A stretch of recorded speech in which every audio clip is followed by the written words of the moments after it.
me show you the craziest thing that I didn't think I'd find. This is shocking. Heart rate variability is a risk factor for female sexual dysfunction. Now, if you've been following me for a while, you know that vascularity equals anti-aging. We want everything to be vascular and have good blood flow. Brains, privates, vulvas, blood flow's good at all the places that you care about. And if your heart isn't pumping quite right, how are you going to get the blood to those places? But let's look at this. Heart rate variability specifically plays a direct and indirect role in female sexual arousal function. Directly, heart rate variability may index cardiovascular health, which is critical for your genital sexual arousal. If you don't have good blood flow, how those things get plump? They won't. Sexual arousal is largely a matter of selective manipulation of blood pressure in the genitals, as HRV is a marker of heart health.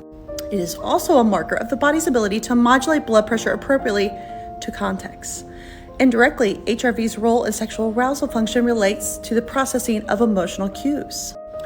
Women who had below average resting HRV had significantly lower FSFI scores compared to women who had an average resting heart rate variability.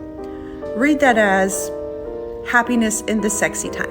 These findings are consistent with both recent clinical literature on HRV and research on the effect of the autonomic nervous system's balance on female genital arousal. One such insight that might be relevant to female sexual dysfunction is the relationship between ED and cardiovascular disease.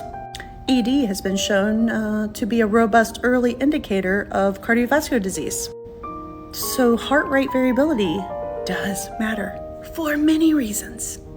In women, genital arousal is mediated by some of the same mechanisms as genital arousal in men.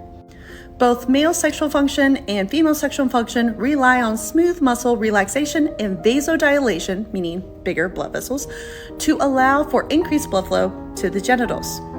In women, smooth muscle relaxation leads to increased blood flow into your vulva, your pudendal region, your clitoris, and the cavernosal tissues present in the clitoral bulbs.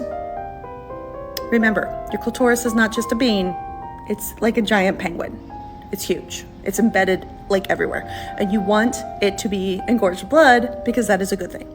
Good vascularity to the vagina is good things. HRV means your heart can pump to the places you want. And your nervous system can appropriately determine what the heck is